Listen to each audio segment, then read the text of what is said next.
Radhe Radhe. Pvt Radha के इस channel पर आप सभी भक्तजनों का एक बार फिर से स्वागत है। आज हम जिस भक्त की कथा सुनने वाले हैं उन भक्त का नाम प्रयागदास जी महाराज है। प्रयागदास जी महाराज भगवान की भक्ति में ऐसे रमे कि उन्होंने भगवान श्री राम को अपना जीजा बना लिया और खुद भगवान श्री राम के साले कहे जाने लगे। कहा जाता है कि प्रयागदास जी के बारे में कहते हैं एक श्लोक में कि नीम के नीचे खाट, खाट के नीचे कलवा, नीम के नीचे खाट, खाट के नीचे कलवा, प्रयागदास मस्त सोवे श्री राम का सलवा। यानी कि मैं तो श्री राम का साला हूँ।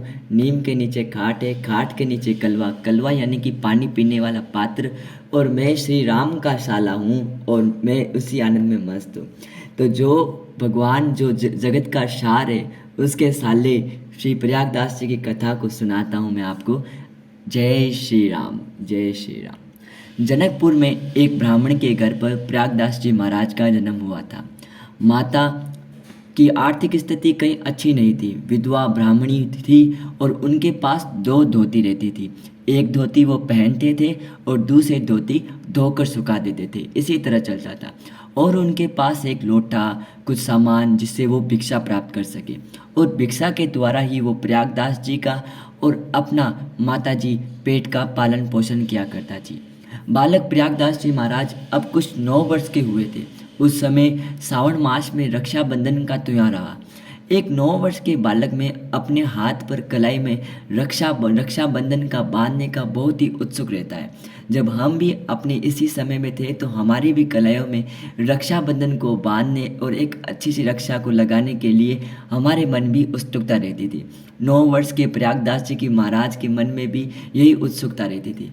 लेकिन प्रयागदास जी के महाराज की किसी प्रकार की कोई सगी बहन नहीं थी और गरीबी होने के कारण कोई और उन्हें बहन नहीं बना सकता था।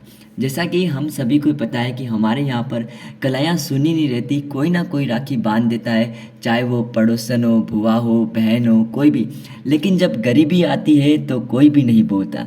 गरीबी तो वो चीज़ है जो अपने रिश्तेदार को भी रिश्ता अलग कर देती है, उन्हें भी मुंह मोड़ने के लायक कर देती है। तो वृद्ध ब्राह्मण के घर पर कुछ आर्थिक स्थिति कुछ सही नहीं था, खाने को देने को कुछ भी नहीं था। तो कौन इससे रिश्ता जोड़े? जिसके साथ रिश्ता था उन्होंने भी रिश्ता छोड़ दिया। अब 9 वर्ष के प्रयागदास जी के मन में आई कि वो भी कहीं ना कहीं जाकर अपने हाथ में रक्षा बंधाए। माँ से जिद करने लगे, माँ को कहने लगे कि मुझे भी रक्षाबंधन बनाना है, मेरी भी बहन बताओ, मेरी बहन कहाँ है, मुझे कोई रक्षा क्यों नहीं बांधते। तो प्रयागदास जी की माता ने कहा कि बेटा तुम्हारी कोई बहन नहीं है इसलिए तुम्हें कोई रक्षा नहीं बांधती। लेकिन प्रयागदास जी बोले कि नहीं नहीं, मुझे तो बंधानी है। एक बाल हट होता है तो उसी बाल हट था। अब बाल हट को कैसे समझाए?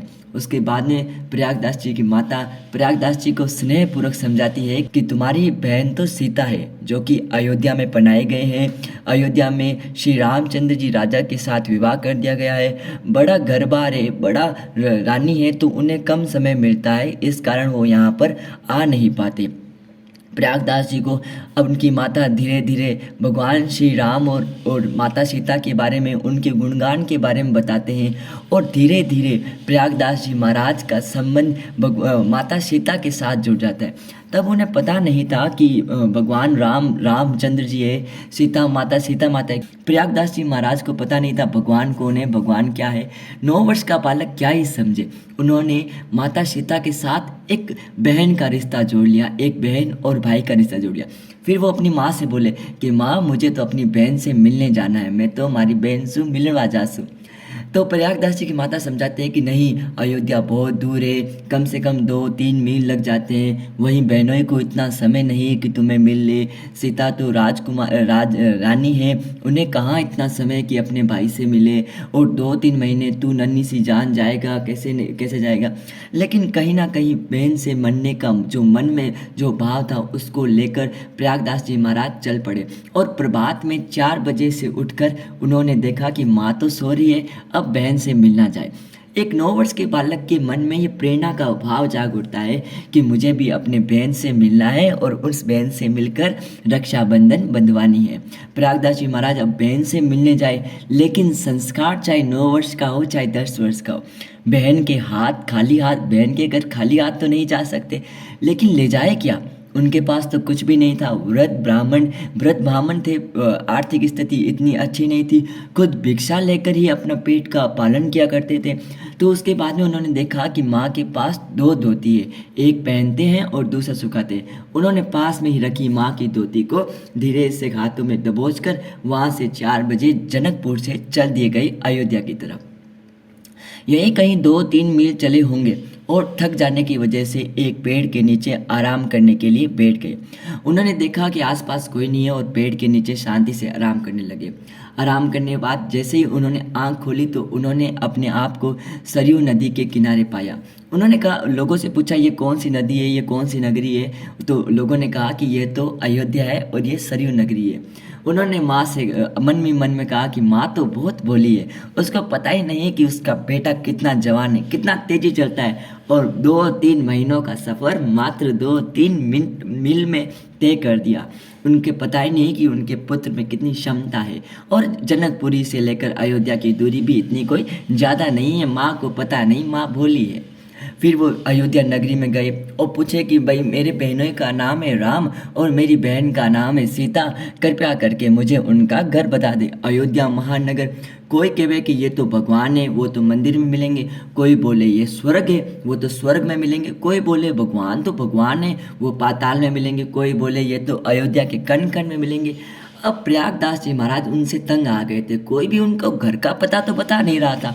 कोई के रे हर कण में है, कोई के स्वर्ग में है, कोई के मन में है, कोई के मंदिर में है। उनको अपनी बहन से मिलना था। थक हार कर वो अपनी निराशा को लेकर कर गए कि आज बहनोई के पास थोड़ा बहुत पैसा आ गया है, इसलिए मिलना नहीं चाहता लगता है। तो उन्होंने हार मानकर वशिष्ठ कुंड की तरफ निकल कर अयोध्या से वशिष्ठ कुंड की तरफ निकल गए और वहाँ पर ही शयन करने के लिए रुक गए। लेकिन मन में कहीं ना वो निराशा थी कि बहन से मिलना ही था। और इसी निराशा के साथ बहनोई के पास थोड़ा बहुत पैसा हो गया है, इसलिए घमंड हो गया है बहनोई को, इसलिए नहीं मिलना चाहता और यही भाव रख के सो गए।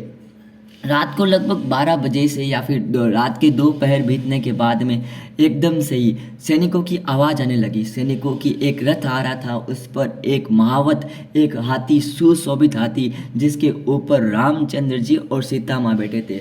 और खुद श्री हनुमान, भगत शिरोमणि, वीर शिरोमणि श्री हनुमान जी खुद उस हाथी को चला रहे थे। हाथी प्रयागदास जी महाराज के पास आकर रुका। पीछे सैनिक सीताराम कह कर के रामचंद्र जी का जयकारा कर रहे थे। भगवान हनुमान जी ने अपने भगवान को नीचे उतारा और माँ जानकी को हाथी से नीचे उतारा। उसके बाद में भगवान श्री राम प्रयागदास जी महाराज के पास आके बोले, और कैसे हो भैया, बहुत दिनों बाद आए, तुम्हें तो याद भी नहीं आती, ये तुम्हारी बहन, लो मिल लो। प्रयागदास जी महाराज ने कहा कि नहीं, आप तो झूठ बोलते हो, ये मेरी बहन नहीं है। सियावर रामचंद्र जी ने पूछा कि क्यों, यही तुम्हारी बहन है, यही तुम्हारी बहन है सीता? प्रयाग भैया, यही आपकी बहन है। तो उन्होंने कहा कि नहीं, अगर ये हमारी बहन होती तो ये इतनी देर खड़ी नहीं रहती, क्योंकि जब बहन और भाई का मिलन होता है तो वो गले मिलकर मिलन होता है, बहन के आंखों से आंसू नहीं रुकते। और ये इतना सुनते ही माँ सीता के आंखों से आंसू आते आते उन्होंने अपने भाई को गले लगाते हुए उनको स्नेह करना प्रारंभ कर दिया और आंखों से आंसू बहने लगा। कुछ देर के बाद में यही भाई और बहन के प्रेम का मिलन होने के बाद में सीता माँ ने प्रयागदास जी महाराज की कलाई पर रक्षाबंधन बांधी। रक्षाबंधन बांधते हुए भाई को कुछ देना था। भाई ने क्या दे, भाई तो गरीब, लेकिन उन्होंने जो माँ की साड़ी दबोच कर लेकर आए थे तो वो माँ सीता के सामने रख दी। माँ सीता बोली कि भैया, मुझे पता है माँ के पास 2 ही साड़ी है, इसलिए तुम उनकी साड़ी लेकर आ गई, ये गलत है, तो इसे साड़ी तुम ले जाओ, मैं तुम्हारा प्रेम से नहीं स्वीकार करती हूँ। और माँ को बोलना कि सीता के यहाँ पर सब कुछ कुशल मंगल है। प्रयागदास जी महाराज रामचंद्र जी के मिलन के बाद में रामचंद्र जी सीता माँ अपने रथ यात्रियों के साथ पुनः वापस लौट जाते हैं और प्रयागदास जी महाराज वहीं वशिष्ठ कुंड पर उपस्थित हो जाते हैं। और धीरे धीरे आंखों में प्रेम का रत्न स्वरूप प्रवाहित हो गया। राम मिलन की जो इच्छा थी, सीता की जी को इच्छा थी, हृदय से जैसे जैसे दूर जाए, जैसे जैसे आंखों में आंसू आने लगे। पूरी रात रोते रहे, पूरी रात के पहर रोने लगे। लोगों ने सोचा ये पागल हो गया है। फिर सुबह सवेरे लगभग 10 मध्याह्न से पहले एक महात्मा वहाँ से गुजरे और उनकी करुणामयी निदान को देखकर, उनके रोने की आंसू को देखकर उन्हें ऐसा लगा कि इस भगत को भगवान की प्राप्ति हो गई है। और ये आंसू दुख के नहीं, ये आंसू तो भगवान प्राप्ति के लगते हैं। उन्होंने भगत को पहचाना और उन्होंने अपने आश्रम की कुटिया पर अपने भगत को ले गए और वहाँ पर 2 सुंदर युवतियाँ भोजन लेकर आई और बोले कि ये सत्यनारायण की कथा हुई थी आज हमारे यहाँ पर, इसलिए ये भोजन था, तो आप लोग कृपया करके भोजन कीजिए।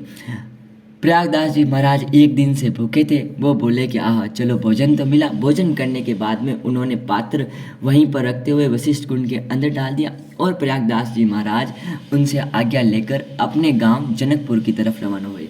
लगभग 2 दिन बीत चुके थे। माँ को चिंता हुई, माँ से मिलने हुए तो माँ से मिले और माँ ने कहा कि कहाँ गया था, 2 दिन हो गए, कहीं चिंता होने लगी। मैंने कहा सोते सोते कहाँ चला गया, किससे मिलने गया, और पूरा यात्रा वृतांत अपने माँ से बताया कि माँ मैं तो मैया बहन से मिलने गया था। जीजा तो थोड़ा घमंडी टाइप से बोलता बहुत कम है, लेकिन बहन का स्नेह तो बहुत ही अद्भुत है। उन्होंने स्नेह से मुझे मिला और देखो मेरे हाथ पे राखी बांधी। माँ को पता चल गया कि इस भक्त को भगवान की प्राप्ति हो गई है। माँ ने ऊपर आकाश में देखते हुए भगवान का धन्यवाद किया कि ये आपका ही है और आपने इसको स्वीकार कर दिया, आपने बहन और भाई के रिश्ते को बरकरार रख दिया, इसके लिए आपका बहुत बहुत धन्यवाद। जैसे जैसे ज़िंदगी बीती, प्रयागदास जी महाराज और माता जी, उनकी माता जी गृहस्थी के जीवन में अपने जीवन को व्यतीत करने लगे।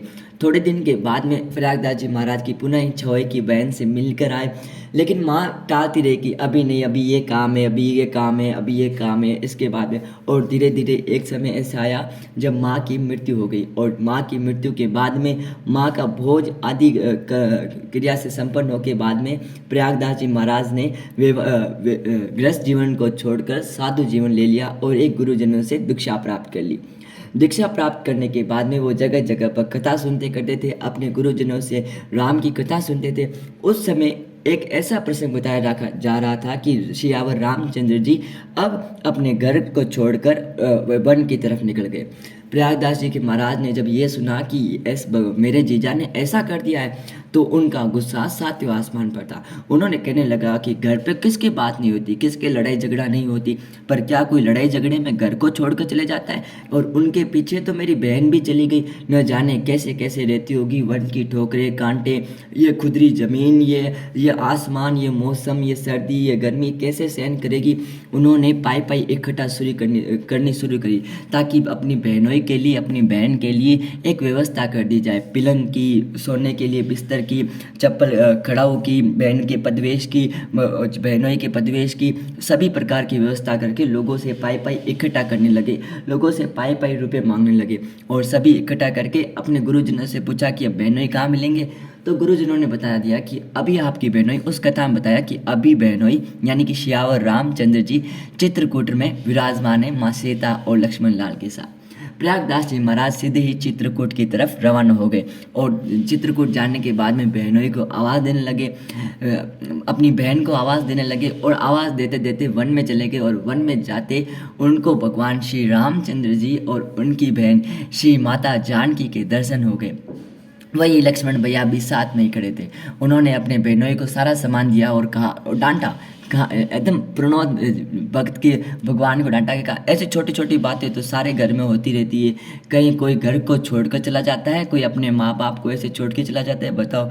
और आपने तो हमारी बहन को भी लेकर आ गई, ये कहीं होता है। फिर उन्होंने कहा कि चलो अब छोड़कर तो आगे, ये लो, ये बिस्तर, ये पलंग, ये मुलायम तकिया, रज़ाई, ये सभी सुविधाएं लो, चप्पल पदाओ पदवेश लो और आराम से अब यहाँ पे रहो ताकि आपको कोई किसी प्रकार का कष्ट ना हो सके।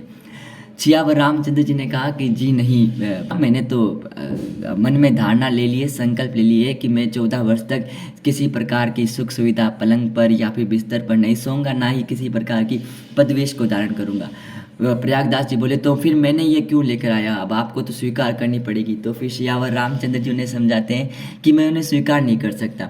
तो प्रयागदास जी महाराज बोले कि चलो, अगर मैंने आज तक किसी से कुछ नहीं मांगा, अब आपके लिए पाई पाई इकट्ठा करी है, तो अब आप ही मुझे बताओ कि इनका मैं करूँ क्या। तो सियावर रामचंद्र जी बोले कि आप इनका इस्तेमाल कीजिए और आनंदमय जीवन जीजिए।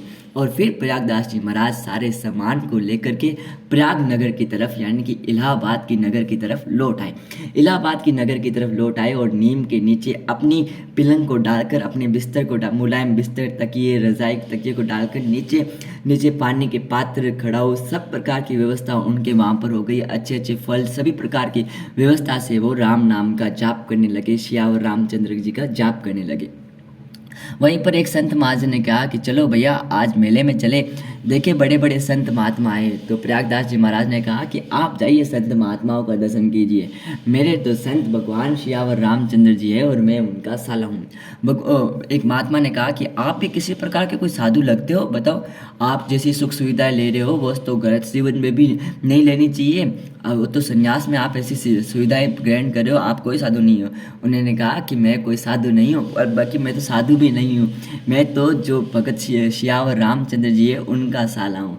तो महात्मा ने कहा कि कम से कम रिश्ता तो सोच समझ के जोड़ो। सियावर रामचंद्र जी से अगर रिश्ता भी जोड़ना है तो भाई का, प्रेमी का, दास का, भगत का, ऐसा रिश्ते जोड़ो। साला का रिश्ता कौन जोड़ता है। तो फिर वो कहते हैं कि जो जीवन का सार है, मैं उनका साला हूँ। बोलिए सियावर रामचंद्र जी की जय हो। धन्य है श्री प्रयागदास जी माता को, जिन्होंने प्रयागदास जैसे पुत्र को जन्म दिया, उनको उत्तम संस्कार दिए, जो भक्त की मार्गदर्शन में एक ऊंचा नाम कर दिया। और धन्य है और सतवंदन है प्रयागदास जी महाराज को, जिनकी भक्ति में भगवान सियावर रामचंद्र जी उनके बहनोई बन गए और जानकी माता उनकी बहन बन गई। प्रणाम है सियावर रामचंद्र जी को, जो आपके सियावर रामचंद्र जी माँ सीता को, जो अपने भक्तों की लाज रखने के लिए सदैव उपस्थित रहते हैं। बोलिए सियावर रामचंद्र जी की जय हो। यदि इस कथा में मुझे किसी प्रकार की त्रुटि हुए तो अपना बालक, छोटा भाई और अनजान समझकर माफ़ कर दीजिएगा। प्लीज़ पीबीटी राधा चैनल को सब्सक्राइब कीजिएगा और ज़्यादा से ज़्यादा शेयर कीजिएगा। राधे राधे, राधे कृपा आप पर सदैव बनी रहे। राधे राधे।